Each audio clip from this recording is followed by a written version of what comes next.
14h-16h, Brigitte Lahaie, Sud Radio.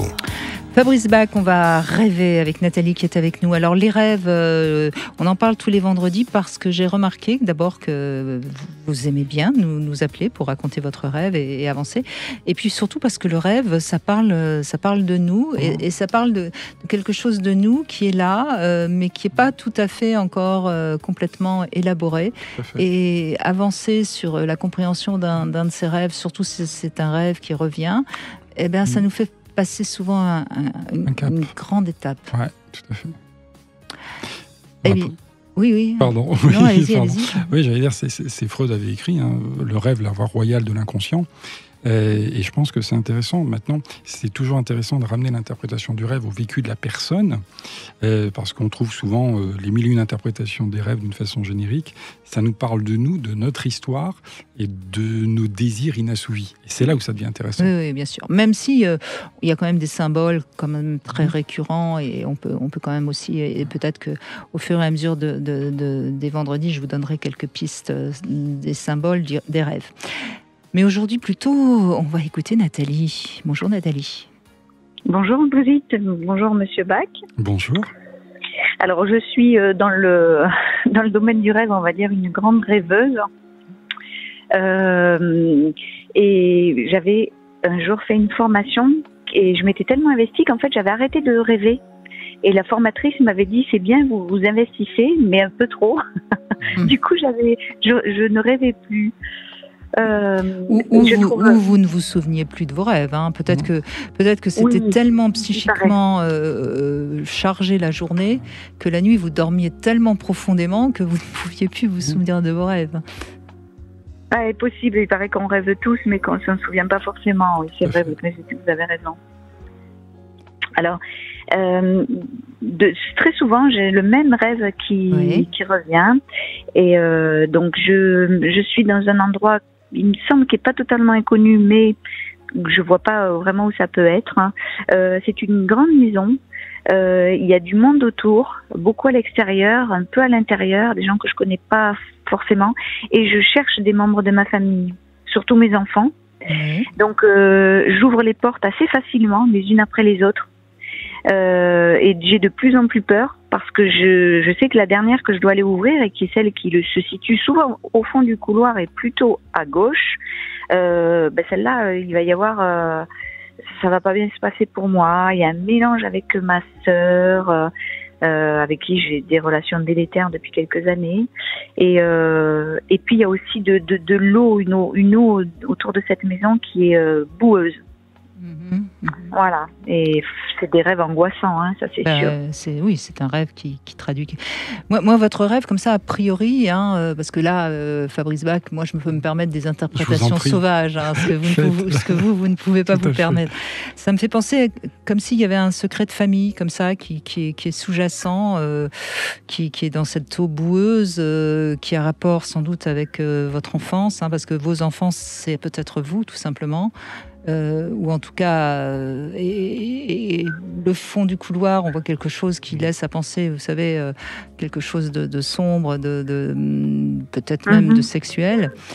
Gauche, là, symboliquement, c'est évidemment le père, ou en tout cas un homme. Voilà ce que je vous dis comme ça à première vue dans ce que vous m'avez raconté. Alors, est-ce que ça vous parle? Oui, oui. Oui. Ben oui. Et ça me parle beaucoup. Parce que cette pièce, c'est vrai que je sens que je risque d'ouvrir sur une pièce où m'attend ma sœur, qui est quelqu'un de très très manipulateur. Et le côté sexuel, c'est que j'ai eu une infidélité dans une de mes relations.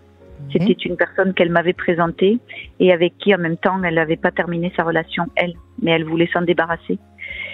Donc, tout ça, je ne le savais pas, bien évidemment, et je suis tombée dans le panneau. Et c'est ça qui a provoqué vos problèmes avec votre sœur? Oui. Et tout le monde est au courant?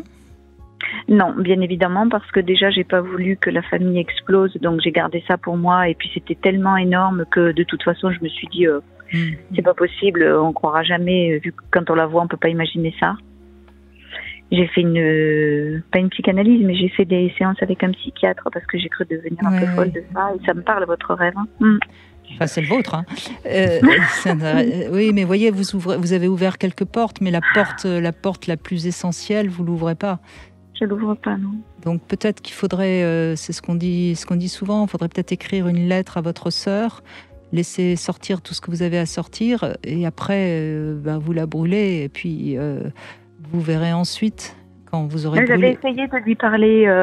Non, mais pour l'instant, vous ne pouvez pas lui parler parce que vous êtes ravagé par la culpabilité. J'ai plus envie. J'ai plus envie de lui parler. C'est passé. Non, mais vous avez quand même des choses à lui dire. Et c'est pour ça que je vous propose de lui écrire une lettre que vous n'allez pas lui envoyer, mais que vous allez pouvoir sortir tout ce que vous avez sur votre cœur. Parce que ce rêve, il montre bien. Et voyez, les enfants, c'est votre sœur et vous, dans le rêve. Souvent, dans le rêve, les différents personnages, c'est aussi nous. C'est nous. D'accord. Mais peut-être, encore une fois, moi, je fais une interprétation. Ne retenez que ce qui vous parle. Hein. Ce qui vous paraît pas correspondre, vous oubliez, parce que c'est ce qui vous parle qui compte. C'est pas ce que je dis. Mm-hmm. Oui, parce que ces gens autour, j'ai l'impression que je recherche mes enfants et dans ce que vous me dites, bien évidemment, au quotidien, ce sont mes enfants qui étaient déjà de grandes ados. Oui, mais Nathalie, vous avez la nostalgie de l'époque où avec votre sœur, ça se passait bien. C'est ça aussi dans votre rêve, vous voyez, les enfants. Ça, c'est sûr. C'était ok, oui, je comprends. Vous voyez ce que je veux dire? Oui, oui. Oui, mais c'est vrai que j'ai la nostalgie, si je peux avoir bien sûr. Tout ça. Et puis c'est regrettable parce que cette nostalgie se trouve teintée d'angoisse, d'anxiété, et de quelque chose qui s'est passé, qui a jeté du noir entre vous. Et je pense que, je rejoins tout à fait, Brigitte, le fait d'écrire une lettre à un moment donné, de sortir des choses de vous. L'objectif, surtout quand un rêve devient récurrent, c'est que vraiment il y a une pression intérieure, une souffrance qui à un moment donné, qu'il faut pouvoir sortir. C'est comme une cocotte minute, le rêve. Hein. À un moment donné, si le rêve est toujours identique, il faut pouvoir sortir quelque chose sans quoi la pression ne va cesser d'augmenter. Et quand vous disiez à l'instant, moi, ma sœur, c'est fini, je ne peux plus lui parler du tout après ce qui s'est passé. Et vous avez peut-être encore des choses à lui dire, mais sans lui dire directement face à face. C'est trop tôt. Donc déjà, écrivez-les ou vous les enregistrez, et vous relisez votre lettre quelques jours plus tard et vous verrez qu'il y a des choses. Parce que quelque part, vous vous sentez coupable, mais en même temps, vous lui en voulez. Oui. Et cette ambiguïté-là, elle est très, très, très pernicieuse pour nous, parce que quand on se sent coupable et en même temps on en veut à l'autre, c'est qu'on n'est pas clair avec ce qu'on a ressenti et ce qu'on a traversé, vous voyez. Me sentir coupable, je dirais pas tant que ça. Me sentir énormément déçue, me sentir trahie. Je me sens coupable envers moi-même d'avoir été naïve, alors oui. D'avoir été... peut-être cette culpabilité-là, de pas avoir...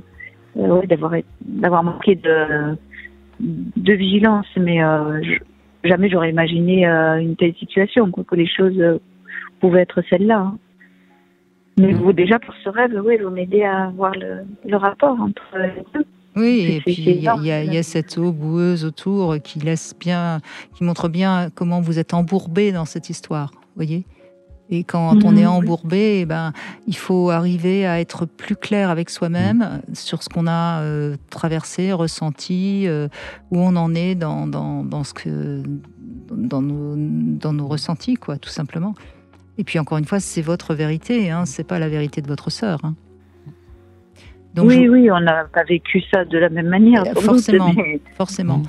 Donc déjà, soyez clair avec la manière dont vous l'avez vécu. Et pour ça, je pense que écrivez, soit vous écrivez comme si vous parliez à votre sœur, soit vous écrivez la situation que vous avez vécue, comme si vous étiez en train de la revivre. Vous allez voir qu'il y a des choses qui vont ressortir plus consciemment, et c'est ce que le rêve vous invite à faire, hein, de pouvoir ouvrir cette dernière porte qui est là, hein, mais que vous n'osez pas ouvrir. Et pourtant, Brigitte, vous voyez, ça remonte bientôt à 10 ans. Ben oui, mais parce que c'est pas dépassé, donc c'est normal. Et c'est d'autant plus important de le dépasser parce que sinon ça vous encombre pour d'autres choses. Mais complètement. Et on a des choses qui peuvent peser pendant des décennies. Et oui. J'ai une de mes patientes qui a eu une infidélité vis-à-vis de son conjoint. Et le problème de départ, c'est que 20 ans en arrière, lorsqu'elle avait fait un avortement, il ne l'avait pas accompagnée à l'hôpital. Ben oui. Et c'était resté pendant 20 ans. Et évidemment. ça lui pesait. Un jour, c'est sorti de cette façon-là en allant voir ailleurs. Et c'est dommage, parce que si ça avait été parlé, dit différemment, alors on aurait pu éviter ça. Exactement. Merci en tout cas, merci beaucoup Nathalie. Une petite pause et on va revenir sur le Love Conseil. Je vais vous proposer une éducation pour vos ados, sexuelle bien sûr.